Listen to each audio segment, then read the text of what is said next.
Dr. Robert Verdi, the Assistant Superintendent of Human Resources with the Moreno Valley Unified School District.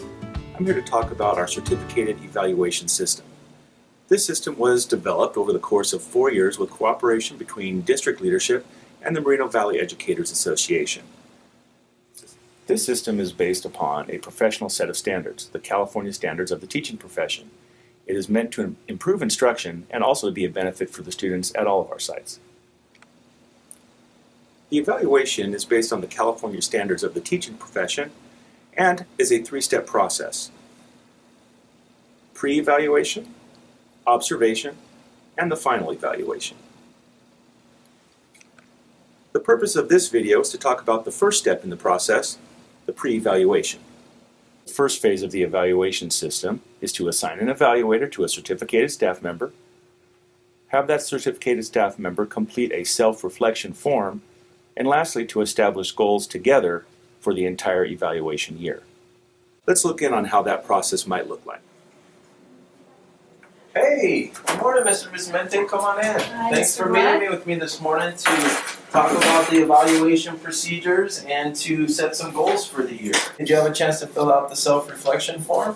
Yes, I did. Great. What were some of the strengths that you found? Well, I think one of my strengths is I have the ability to organize curriculum and create curriculum based on the materials that we have that address the Common Course, and some of the materials we have don't address the new standards. I also think that I'm very well-versed and very good at using all the technology that we have.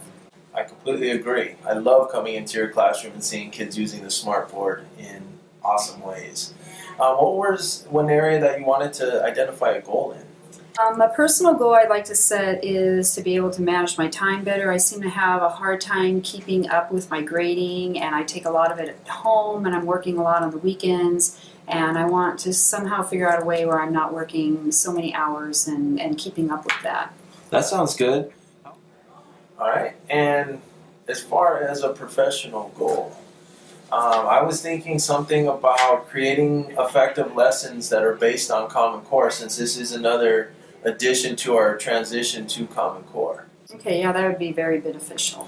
And what if we, as part of your plan of action, have you implement some of the Core 6 strategies you've been learning at the modules that you've attended, like close reading? Okay, that sounds great, because I like the Core 6. I've been using some of them, and the more I use them, the better I'm going to get at them, and more comfortable I'll feel with them. So yeah, sounds good to me. I agree. You've been doing some good stuff there. These are the 2 goals that we'll be using this year. Obviously, I'm going to be evaluating you over all of the CSTPs, but I'll identify these particular couple of things when I come in.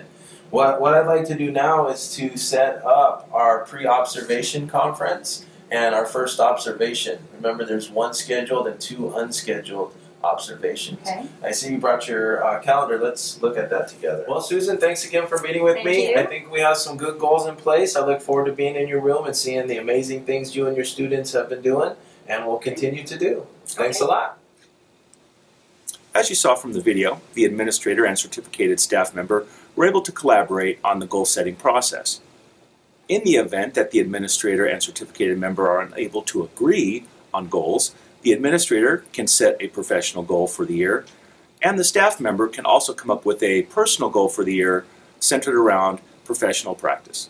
Once the goals have been established, then we go into step 2 of the evaluation process, the observation. Thank you for taking the time to review this part of the process with us.